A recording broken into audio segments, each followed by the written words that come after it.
તો આજે હું બનાવી રહી છું દાલ મખની. તો એના માટે હું એ પેનમાં લઈ લીધું છે પહેલાં તેલ અને આદું, મરચાં એટલે આ મરચાં દેખાય છે, અને લસણ, એ ત્રણને વઘારમાં નાખી દીધું છે. અને સૌથી પહેલાં કસ્તુરી મેથી નાખી છે, અને આ ઓલરેડી મેં પ્રી બોઇલ કરી દીધા છે. આ ચઢી જાય, થોડુંક લાગીને સતળાઈ જાય એટલે એમાં એડ કરીશું ટોમેટો પ્યુરી. તો આ થોડુંક હવે બ્રાઉન થઈ ગયું છે એટલે હવે એમાં એડ કરીશું ટોમેટો પ્યુરી. હવે આને પણ થોડીક વાર આપણે ચઢવા દઈશું, જ્યાં સુધીને થોડોક આનો કલર ચેન્જ ના થઈ જાય અને તેલ છૂટું ના પડે ત્યાં સુધી.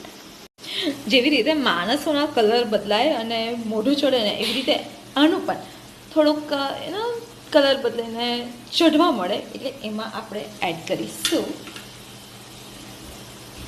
હળદર, મસાલો અને મરચું. સાથે એડ કરીશું ચૂટકી ભર નમક. કલર ચેન્જ થઈ ગયો છે, તેલ થોડું થોડું છૂટું પડી ગયું છે અને આ પ્રોપર હવે કુક થઈ ગયું છે. હવે જો આ દાલ મખની હું ફર્સ્ટ ટાઈમ બનાવું છું. આઈ ડોન્ટ નો કેવી થશે કેવી નહીં, બટ યસ યુટ્યુબની રેસિપી છે અને ચેટ જીપીટીની પણ છે. ખોટું નહીં કહું, ચેટ જીપીટીએ મને થોડુંક હેલ્પ કરી દીધી. બટ લેટ્સ સી કે કેવી થાય છે. પ્લીઝ યાર કોઈ જજ ના કરતો કે કેવું થયું કેવું નહીં, આ તો આવું છે તેવું છે. ઓકે, સારું જ બને છે, તમે ટ્રાય કરી લેજો જાતે, બરાબર? જો ઇફ તમારું સારું થયું તો સારું, ના થયું તો નહીં સારું, એવું સમજી લેવાનું. ઓકે, હવે આ ને એટલે લાઈક કાળી દાળ અને રાજમા એ બેને આમાં એડ કરીશું. પણ મારો સિંગલ હાથ છે એટલે મારે આને ઉચકીને કરવું પડશે, લાઈક આમાં નાખવું પડશે, તો એ વિડીયો શૂટ નહીં થાય.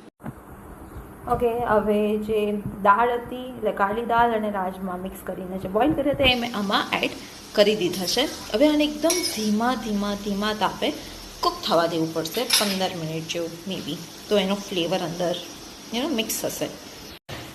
આવું ઉકળી જાય, થોડું કૂક થઈ જાય એટલે એમાં એડ કરીશું થોડું દૂધ. એકચ્યુઅલી ક્રીમ એડ કરવાની હોય પણ મારી પાસે છે નહીં, તો હું થોડું દૂધ એડ કરું છું. ઓકે, દૂધ એડ કરી શકો, મલાઈ એડ કરી શકો, ફ્રેશ ક્રીમ જે અમૂલની આવતી હોય છે એ એડ કરી શકો. ઓકે, એ એડ કરવાનું કારણ એક જ છે, શું ખબર? ઓકે, કહું છું કે જે પ્યુરી મતલબ જે આ દાલ મખની બને છે ને એ થોડીક જાડી થઈ જાય, એનો ઘટ્ટ થઈ જાય અને એની અંદર એક ક્રીમી ફ્લેવર આવે જેની બહુ મજા આવે.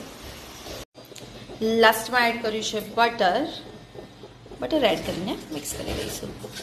એમ તો ઉપરથી લેવાની મજા આવે પણ મને થોડુંક ફ્લેવર અંદર જોઈએ છે એટલે મેં એડ કર્યું છે. સો યસ, દાલ મખની રેડી થઈ ગઈ છે. કેવી થઈ છે કેવી નહીં એ હું તમને પછી કહીશ, બટ દેખવામાં ને લુકમાં તો બહુ ડિલિશિયસ લાગે છે.